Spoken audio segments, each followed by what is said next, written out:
Welcome to this latest edition of the Culture Decoded podcast. This conversation is one that's been long in my designs, and I'm very happy to finally to bring it to fruition. We have as our guest today Kerem Hasan, who is a conductor who is blazing a trail through the world of music at the moment. His career highlights so far, and I will try and abridge this, but not do you any injustice. Studied music from an education perspective and did an undergraduate degree in conducting, which I understand is actually quite unusual. It sounds quite unusual to me. But really launched onto the scene of conducting in 2017 when he won the Young Conductors Award at the Nestlé and Salzburg Festival, which immediately saw him going in to be the Associate Conductor of the Welsh National Opera shortly afterwards. A 4-year stint during COVID, I noticed, so I might dig into that, at the Tiroler Symphony Orchestra in Innsbruck, Austria. 4-year stint as the Chief Conductor there. And is now on what for me seems to be a dizzying agenda of visiting conductors. And I counted, I'm not going to name all the countries because it would take too long. But over the next 6 months, you are conducting in 16 different locations. With 16 different orchestras, ranging from Finland to Canada to Australia and everywhere, and Wales, and everywhere in between. So Kerem, welcome to the podcast. Very nice to have you on. Thank you for having me. So there is so much for us to unpack, and my worry with this conversation is fitting it all in and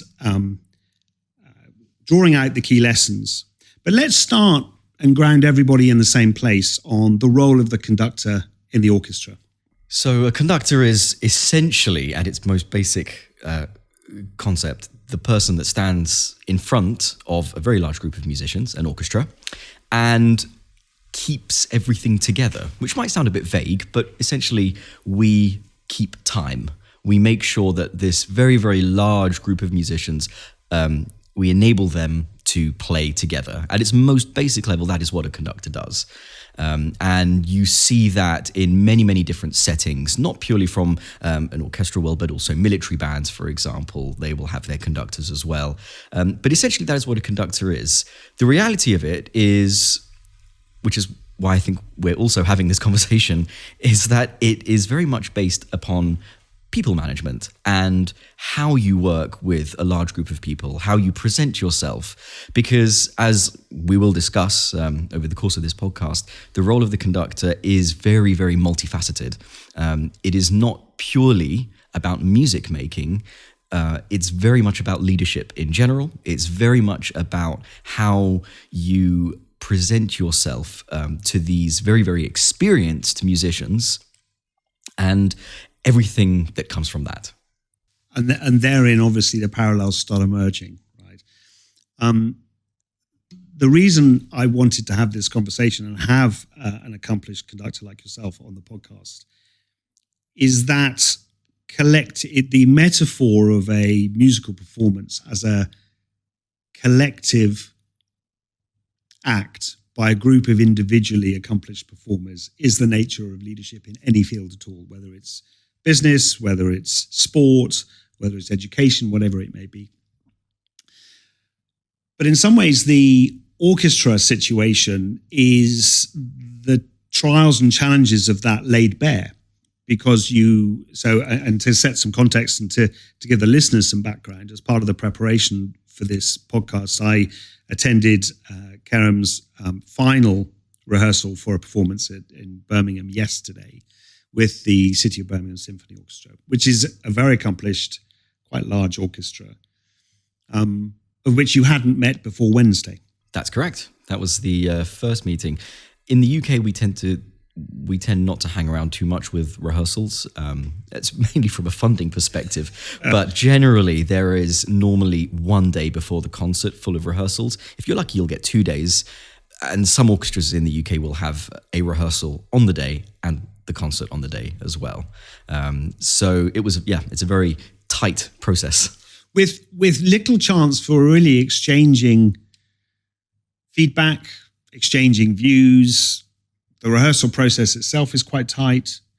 And the people that are not known to you 36 hours before you have to give a performance in front of 1,500 people. And it was 1,500 people yesterday. It was indeed, yes, it was great. Extraordinary. So there's so much in that which I want to pull out in terms of the conductor's relationship with the individual players and also the section leads and the orchestra lead and what role they play.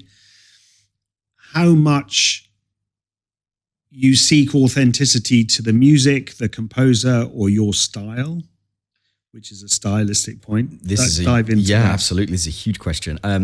Essentially, I always try to be honest to the composer because they're the ones that have presented us with the music that we have the honor of presenting to the public. So everything that I do, I try to make it sincere and respectful to what the composer wanted. But it's more complicated than that because what a composer will write down on a manuscript or on a piece of paper is only part of the answer.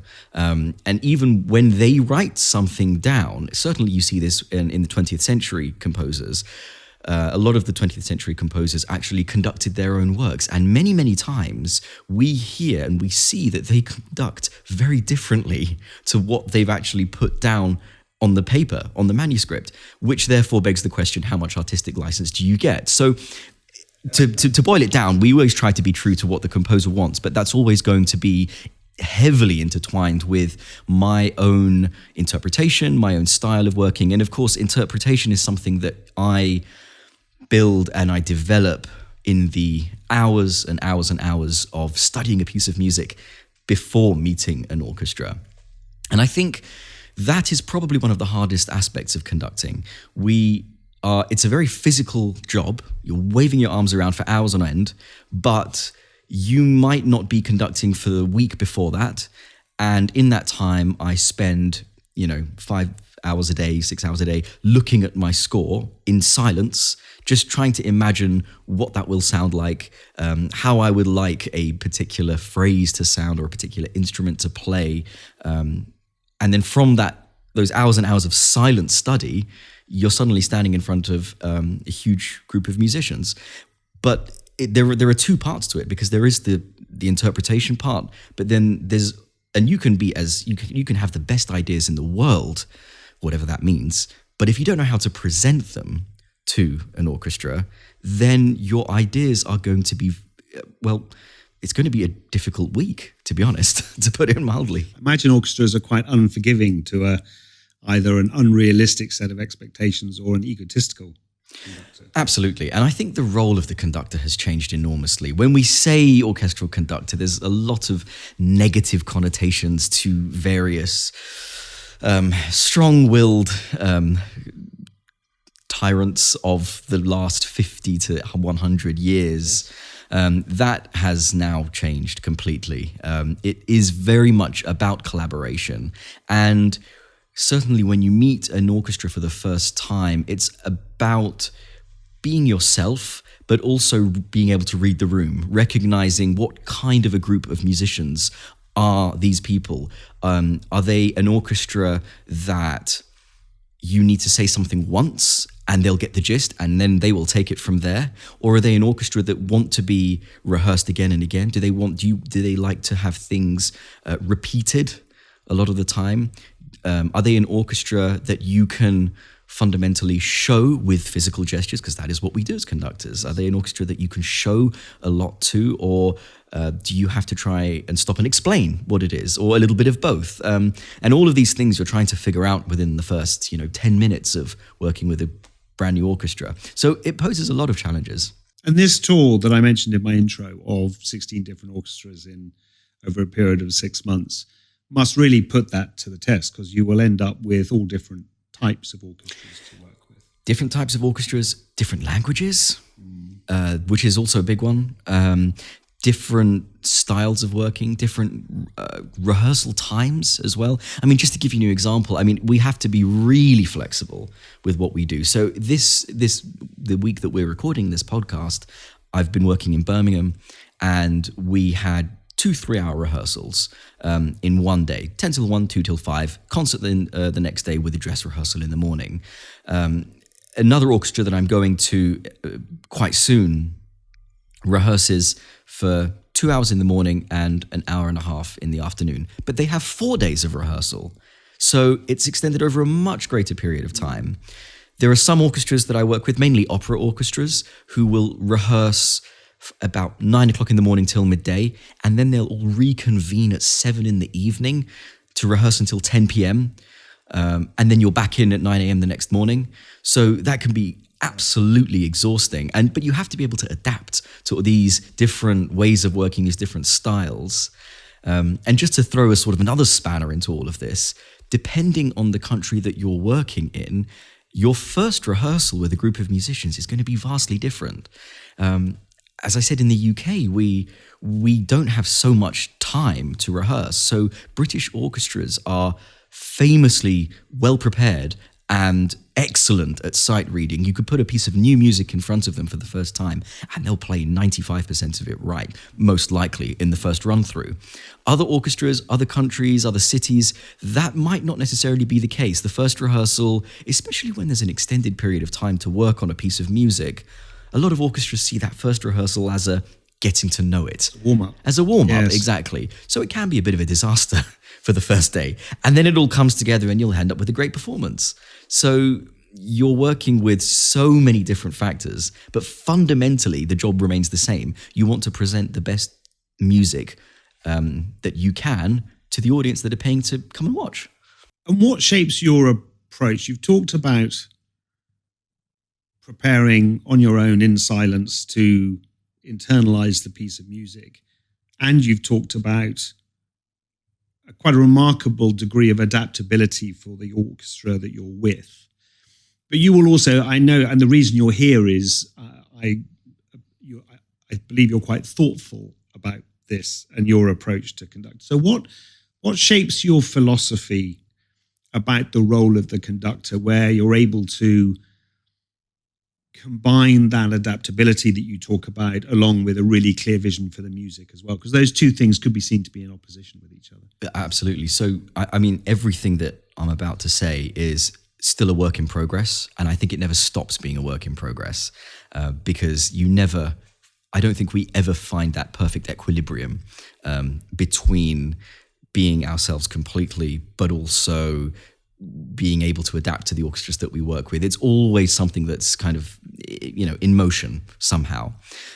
My philosophy is that I'm deeply collaborative with any orchestra that I work with. And what I mean by that is that I try and listen to what an orchestra presents. Of course, I will have my idea of how the music should go and what the music should sound like, but I don't make any sound.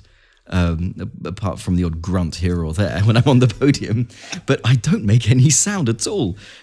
All of the musicians in the orchestra are the ones that make the sound. So if I conduct a piece of music and I had a certain idea about how a certain phrase should go, or a certain solo section, let's just say, and then we get to that part and the soloist presents a different way of playing it, a different style of playing it, one that I wasn't necessarily expecting.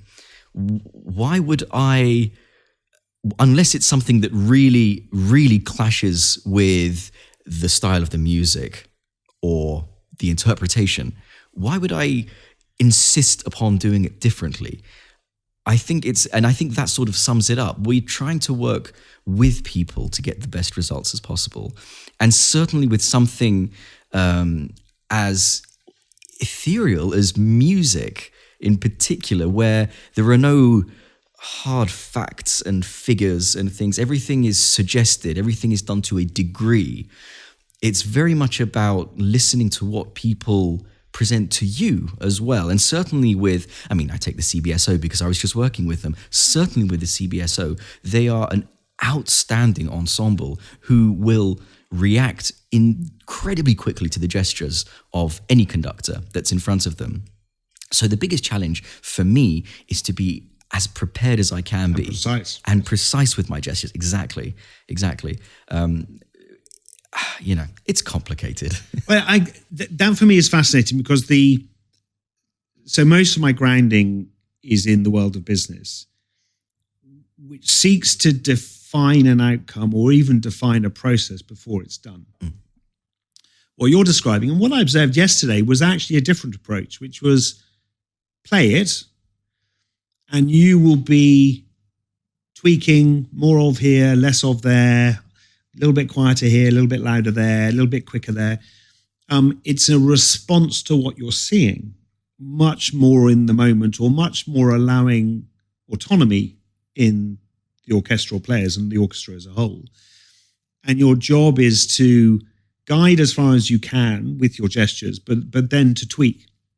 By the way, I was watching, as far as I could, where the players were looking when they were playing. Oh, were they looking? They were looking, I hope. Well, it was very interesting. Some were, some weren't, right? But I imagine that many of them are playing from the people left, particularly in the string section, playing from people left and right of them. The section leaders, at least as I understood them to be, were looking at you more. But I imagine it's rather peripheral a lot. If you can see the conductor in your vision, you're reading the music, you're seeing the conductor, it's the gestures that you're picking up on. Yeah. You're not trying to make eye contact.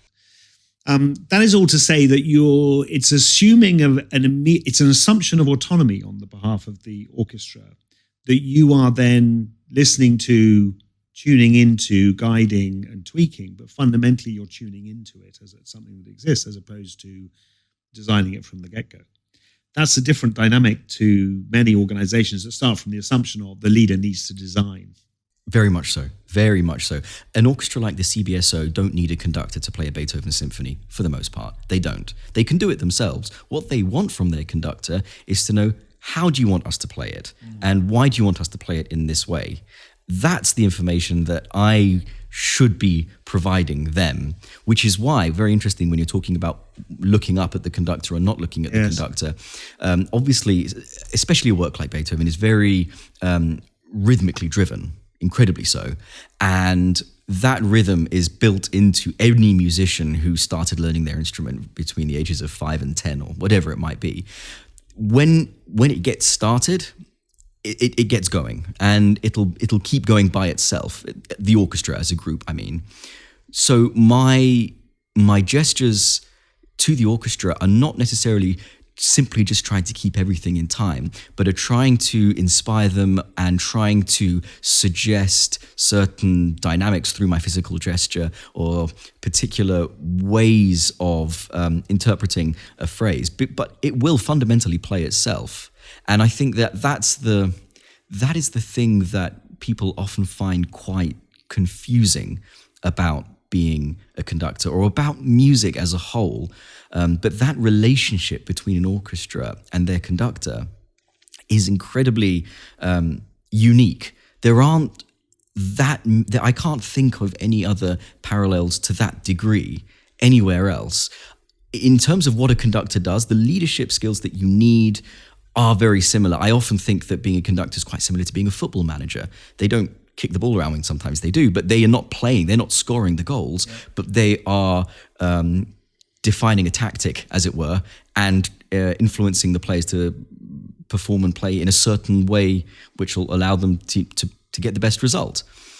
And I think the other aspect of being a musician, which people very often don't think of, is that we are very similar to athletes in that way, not merely from a sort of tactical perspective, but simply in terms of getting up every morning and doing the training that we need to do, the physicality of it. I mean, you saw me rehearsing. It's a very sweaty physical job. You burn a lot of calories. The only person working all the time. Exactly. All the musicians had some time when they weren't playing. The only person who was always on was you. Exactly. And so, I value my health and my fitness a huge amount, because if I didn't, I simply wouldn't be able to do my job properly. So you physically train? Absolutely. Absolutely. Weights, bands, strengthening exercises in the back, neck, arms, shoulders. These things are super, super important for all musicians, I should say. And I think the time is changing now, but certainly when I was doing my undergraduate studies, there was very little talk about how to look after yourself as a musician.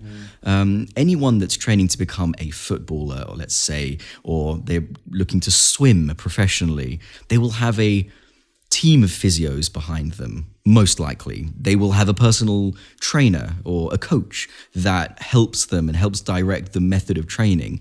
Musicians don't really get that. We do have our teachers and we might have our mentors as well, but to have somebody who looks after you like a professional athlete would be looked after simply doesn't exist. So we have to be very, very aware of that. But fortunately, I think it is changing a lot now. And there's a lot more attention that's given to let's say, the extra musical aspects of what we do. There's much greater acceptance in the basic assumption that if you want to be at the top of your game mentally, then you have to be at the top of your game physically. Completely. And if you're not, then you're just going to struggle. I'd like to rewind a little though, because that contracting that you talked about with the orchestra, where they're looking to the conductor to provide their style of what style they want to play the music, requires a level of permission on the orchestra side to allow them to be led, particularly at CBSO, an orchestra working at the level of the CBSO. Are you deliberate about your approach about winning the trust or the respect or the permission of the orchestra to do that, or does that happen very organically? I think if it's a very slippery slope if you go down the route of trying to win the respect of an orchestra simply from that perspective. And popularity, just, you mean? Yeah, and to elaborate on that further, the respect is given to you by the musicians when you are being an honest musician and the work that you do is sincere and not something that is insincere. An orchestra, they can be, unfortunately, I have not had these sort of experiences, but they can smell the blood in the water. They can be like sharks. I can imagine. If you are not being sincere with them. These are incredibly well-trained and well-disciplined musicians. They can tell when you are faking it, when you're not being yourself, or when you're trying to project an air of, of maybe an air of arrogance or a false sense of humor or something like that. They can absolutely spot that a mile off. What they respect and what they want is for you to be yourself. And that raises a sort of another question, because then we start talking about the chemistry between these groups of people and a conductor. And on paper, you can be as prepared. You can know that symphony backwards. You can know every single note on the page and have an idea and a thought about it. And you can also be super enthusiastic about it as well. But if you approach the orchestra and there somehow isn't a chemistry, it's like a first date, honestly. You know, on paper it can look great and it should all work out and it'll be a happy marriage. But for whatever reason, and there's something that you can't quite pin down, maybe it's just a personality clash or somehow the style of working doesn't match, then it doesn't work. So you just have to accept that. That's not always easy to accept, I must admit, because nobody wants to be as prepared as they can be and do the very best, only to find out that actually maybe it wasn't the best match with a certain orchestra. But it's life, it happens. And if that happens in a date in a restaurant on a Friday night, then it'll happen with an orchestra on stage. I think that dynamic you talk about, particularly a high-performing team, being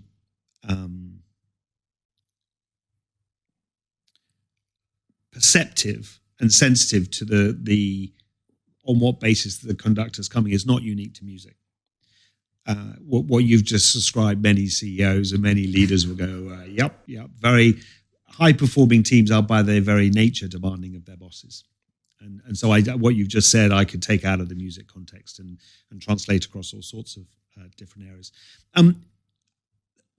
That chemistry that you talked about, I'm interested because if we think about your recent history, you had this 4 years in Innsbruck where you were a resident chief conductor.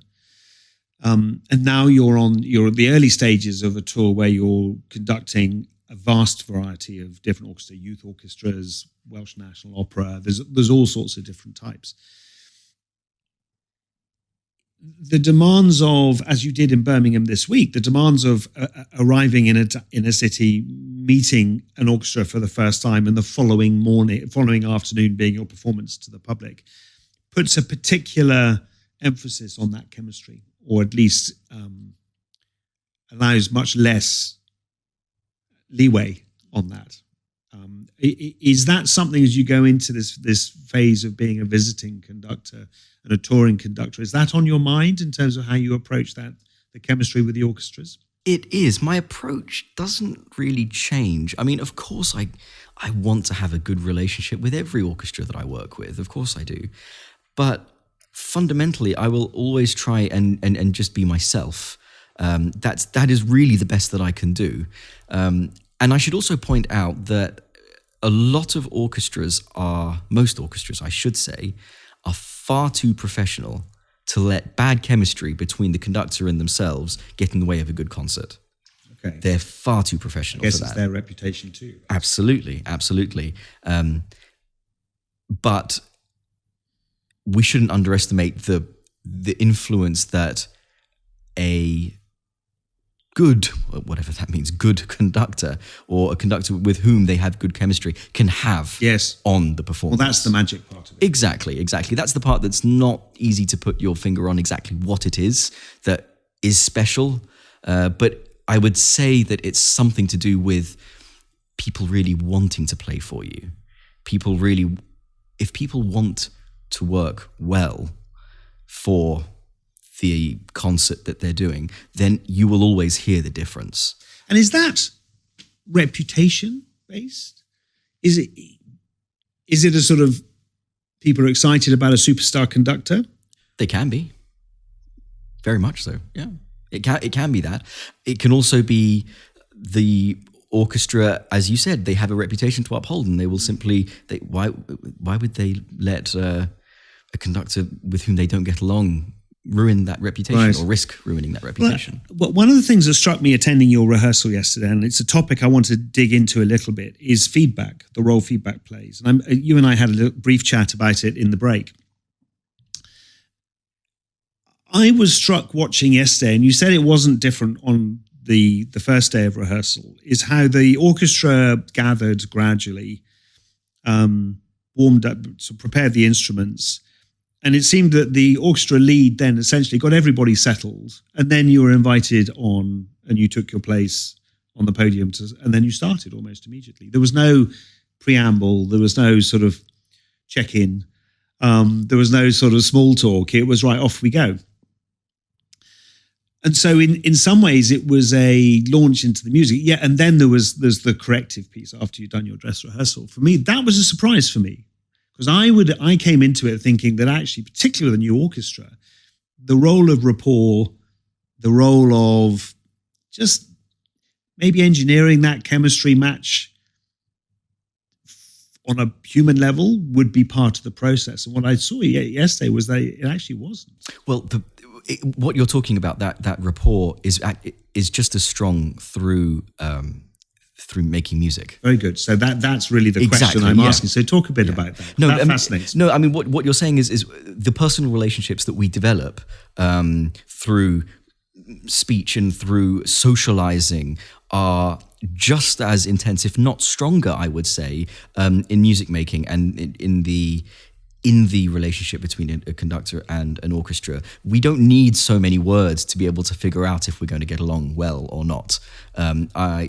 Which is why I don't need to be hanging around at the beginning of a rehearsal trying to talk with people, let's just say, or trying to socialize. If you do, then you know I have a few friends in the CBSO, and it was great to see them again and chat with them. But fundamentally, you don't need to do that in order to have a successful week, because that's not what it's about. You're there to make music, and being able to communicate your ideas through the physical gestures that we're trained to do as conductors is what develops rapport. I think I cannot overstate how strong that can be. That's very interesting. It's completely non-verbal. Yes, totally. But it's the same with human connection. On a sort of a personal level, a smile, a frown, a small change in the corner of your mouth or something like that will be read by the person that you're talking to and communicating to. These subtle ideas, subtle differences of emotion, or being able to read what somebody's really thinking, whether they're getting bored of what you're saying. You can tell a lot of the time. And so being able to read the room in that sense is incredibly important. Perception, a sort of sixth sense. Do they teach that at orchestra school, at conductor school? No, not at all. I mean, it's very, very hard to. Firstly, because a conductor needs an orchestra right. to prepare, and orchestras are very expensive. They're not cheap. I was extremely lucky because I studied in two wonderful, wonderful places. I studied in Glasgow at the Royal Conservatoire of Scotland, and then I studied in Zurich at the University of the Arts there. And both institutions provided ample opportunities to conduct ensembles of all sorts. When I went to Zurich, it was very much focused on orchestras, but in Glasgow, not only orchestras, but also wind ensembles, the brass ensemble, sectional rehearsals with just the strings, for example. And you need, because what we do is so intertwined with your own personality and your own way of presenting yourself, you simply need to get out there and do it and make mistakes. And, I've made loads of mistakes, and I'm sure I'll continue to make mistakes as well. The process. But what you're describing is a very interesting building of two quite different and apparently contradictory skills, which is a very strong sense of self. Just the optics of the conductors on the podium in front of the orchestra and the audience, right? You are the focus for all of that attention, both ways. Requires a self-possession, which most people struggle with. But on the other hand, what you're describing is a need for a deep intuition and sensitivity to the orchestra and the individual players within it. And that's why the old model of conductors tended to be old white men, which is the model of previous generations. So I want to talk more about that. So I can understand how you're developing the first part of it, which is through practice, through experience, through preparation. Second part of it, the intuition part, is equally, I think, is important, at least how you're describing it. Are you building that deliberately, or how are you finding the path to develop that? It's about, at the beginning, it's about where your attention lies when you're working with an orchestra. I remember the first time I conducted an orchestra, and all I could think of was there are so many pairs of eyes looking at me. It is so uncomfortable. Yes. And I couldn't believe it. And with that thought, there was no space in my brain for anything else. I could barely think about the music. I didn't, let alone what I wanted from the music. So you have to get over that first hurdle, and that comes with experience doing it again. And then you start to worry about your physical gestures. What are my physical gestures doing? Am I being clear to the orchestra? Am I showing them physically what I want to? And when you're doing that, then you're also not really thinking about what you're hearing. You're thinking about yourself. So the more you develop a physical technique, again, through experience, that becomes a little bit easier. And then you start to be able to open up, okay, what am I listening to? Okay, great. So I'm hearing, okay, they're playing too loud, they're playing too quietly, fine, okay. And then the level, I would say, above that could be, well, what can my physical gesture show to react to what they're playing? So if, let's say if the wind section are playing particularly loud, am I showing in my physical gesture for them to play so loud? Probably, I might be, but then I have to change my gesture. So it's all about repetition and getting used to being in that position, sort of on the podium there. And it does get easier. It really does get easier. But the first rehearsal with any orchestra is always petrifying. It's absolutely petrifying because you just don't know. I've done my hours of preparation. I flew over the night before the first rehearsal, studied a little bit more, got a good night's sleep, ready to go in the morning.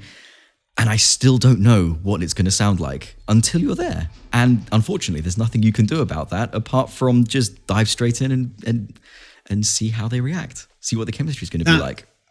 You just described 4 layers of awareness, competency almost, which I think are universal. And there's lots of bells ringing for me. Your primary attention is on your nerves. Your primary attention is on yourself. Your primary attention is on the other. and you're finally, the primary attention is on the interaction between self and other. Absolutely. That's quite a useful framework for anybody mastering any sort of leadership role in any field. Yeah, I would agree. And I should think in different contexts, we all bounce between the second, third, and fourth layer. Exactly. Maybe the first layer, right? At any particular one time. You mentioned sleep. On that, what role does sleep play in your routine? And huge role. I mean, especially when I'm lucky enough to be working on different continents. Orchestras won't pay for you to arrive 4 days in advance just so you can get used to the time zone. So I've flown to. I mean, it doesn't happen often, fortunately, but I've flown to Japan a few times where after a 14-hour flight or whatever it is, I've turned up at 6 o'clock in the evening and I've got a 10 a.m. rehearsal the next morning. So you plan as much as you can. I mean, as I said, it's a lot of the extra musical things that I have to think about. So yes, sleep being one of them, trying to get as much sleep as I can. But fundamentally, even if you've had 2 hours or 10 hours of sleep, you're going to be running on adrenaline either way. For a first rehearsal, you absolutely will be. And it'll be at the break, or it'll be at the end of the day, yes, where you really collapse. Yes, I imagine. It sounds, when we first met up yesterday morning, I said, how are you feeling?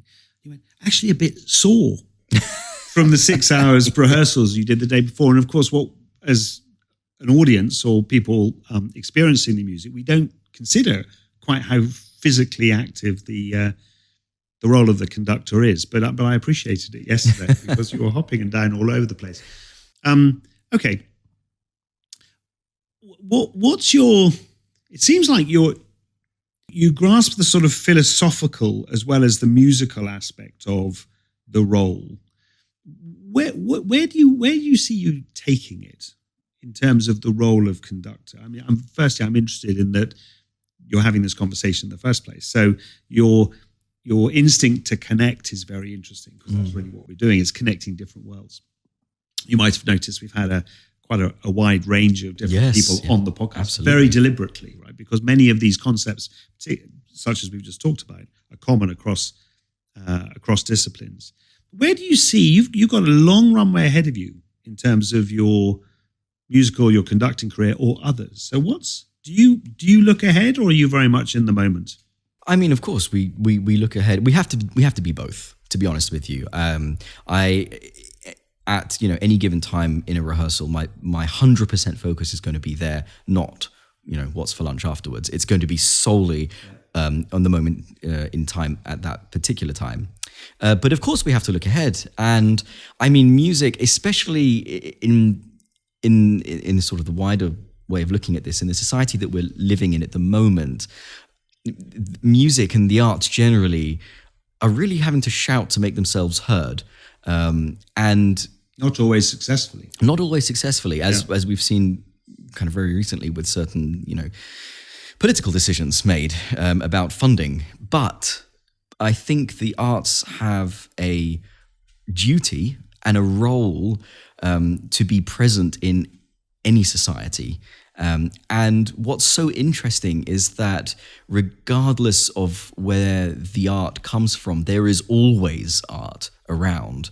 And I think that's really fascinating. So as a conductor, and particularly as somebody who settles into a leadership role, I think it is my responsibility, without trying to be too grandiose about it, and certainly other conductors' responsibility, to think about how art can reach every sort of audience, not just a paying public who have come to watch a concert on a Friday night, but younger people, schools, younger students, people who've never been exposed to music before, people who come from communities or cultures that would never, in my case, would never typically would associate with classical music.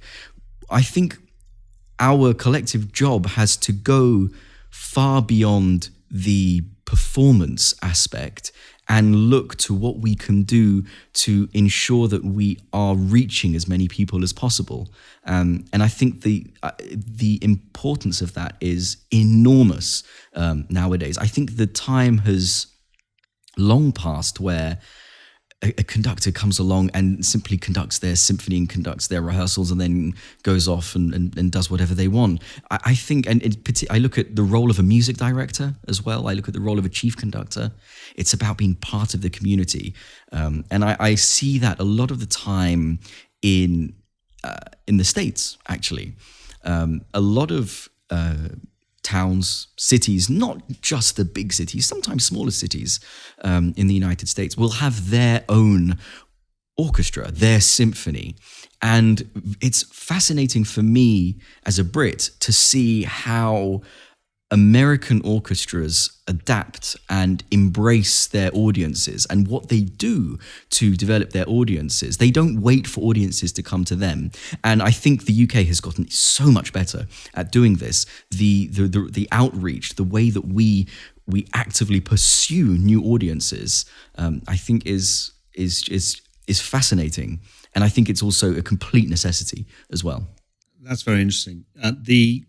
What you're describing is a shift from a focus on the music to a focus on the audience. Are you active in doing that at the moment in terms of engaging on the audience side? Yes. So, as a guest conductor, you're somewhat limited by this. But I think back to my time when I was the chief in Innsbruck, and absolutely. It was very much about, what they loved in Innsbruck they loved their pre-concert talks. Okay. They absolutely loved that. So I'd always be involved with those whenever I was conducting a concert there. And engaging with the audience in a sort of a non-musical way to make that personal, that kind of human connection between the person that's standing on the podium and the audience, I think generates a new level of excitement, of sort of intimacy in the concert. And I think that that's so important, and it can really help build an audience. It really breaks down that barrier on stage somehow. I want to take that a step on, because you're talking about this, how the effect music can have in society and on the audiences. And I can't help but pick up the fact you're born in London, but your family is Cypriot, is that right? Yeah, that's right. Is part of that across societies as well for you? I think music's the art's ability to make connections and build bridges, because that's what we're in dire need of that at the moment. Yeah, without doubt. I think one of the best examples of that in recent time has been from Daniel Barenboim and his now late friend and colleague Edward Said, who founded the East-West Divan Orchestra, which seeks to bring Israeli musicians together with musicians from the Middle East.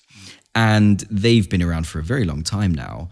And they, while on a micro level, actually demonstrate the capability of societies and cultures to work together. And the problem with a conversation like this is that it can become quite idealist. Yes, easily, quickly. Very, very easily. But I think that we need to have a level of idealism in order to reach people. And I think we need to stay optimistic in that sense and realize that music does have the power to do that. We might not be able to, as musicians, we might not be able to change the world. We might not be in a position ever to influence political decisions or anything like that. But I think fundamentally, we can be part of a process that can help bring people together. And I think that is what classical music's role in the 21st century is all about. It touches part of an audience's consciousness, which is difficult to reach through politics or other more pragmatic things. So there has to be a role there. Where do your inspirations come from? That's a open question. A deliberately open question, yes. So I'd say more recently, I was very fortunate to be mentored by the great Dutch conductor Bernard Haitink, who passed away a few years ago. And he was a giant in the classical music scene for 60 years, right from the 1950s up until he passed in 22, I believe. I take a huge amount of inspiration from him as a musician, simply because he was immensely humble and dedicated to purely music making. I also take a huge amount of inspiration from Sir Antonio Papano, who is, well, he's now left the Royal Opera House. He was their music director for about 22 years. And that's because growing up in London, I had the fortune of being able to watch many of his rehearsals, and his commitment to the Royal Opera House was incredible. I've hardly seen any other conductor at any other point match that level of commitment. He would be sometimes the first person there in the mornings and very much the last person to leave in the evenings. His role of music director, his commitment to nurturing and coaching the singers, the young artists that they have at the Royal Opera, his commitment to really going above and beyond the role of the music director is incredibly inspiring, I think, and actually sets a huge example about what a conductor is and what a conductor can be. Okay. Both musical inspirations. Yes. Non-musical inspirations, honestly, I have been incredibly grateful to my dad, who, not a musician at all. He's a barber. He loves music, none of it classical. He's a huge Iron Maiden fan. I'm not, with all due love to him. But he has always been incredibly supportive of what I do. And you know, as you mentioned, I come from sort of Cypriot parents. My parents they were born in London, but to families, you know, who had a very small grasp of the English language, and so had to build everything for themselves. And so there is that immigrant work ethic, as it were, which I find incredibly inspiring. You know, he worked 6 days a week for 35 years. From the age of 16, in order to provide for me to go and have piano lessons. And it's not a direct musical inspiration, but to see that level of commitment to something, I think is incredibly inspiring, and I'm incredibly grateful. We all stand on the shoulders of others, don't we? Quite. Very good. Well, then I have two final questions. One, which is a very natural lead on from what we've just been talking about. So, and I don't know whether it's going to be Iron Maiden. I suspect it's not. But we ask all of our guests on the podcast to encapsulate their leadership philosophy, their leadership journey in a piece of music. I was going to say a song, but I changed it to a piece of music. For you, what would that be? I mean, I'll be quite lighthearted about it. I Good. think, everybody does tend to be lighthearted about it. I think it's probably Freddie Mercury's "I'm Going Slightly Mad." To be honest, Let's say more. Why? Why choose that one? No, I mean, I jest. I think the journey of leadership, understanding how people work, is never ending, and it can appear totally confusing at times, and can really drive you slightly mad sometimes. But at the end of the day, I absolutely love what I do. So I don't mean that too seriously, of course. That's not a bad explanation. I'll skip the second question for another time. Kerem, thank you very much for joining us and sharing your experience, your philosophy, your insights. It's obvious, but also implied how much read across there is. So I found this conversation really interesting. There's lots to learn, and I look forward to watching your career as it progresses. Oh, thank you very much. Thanks for having me on.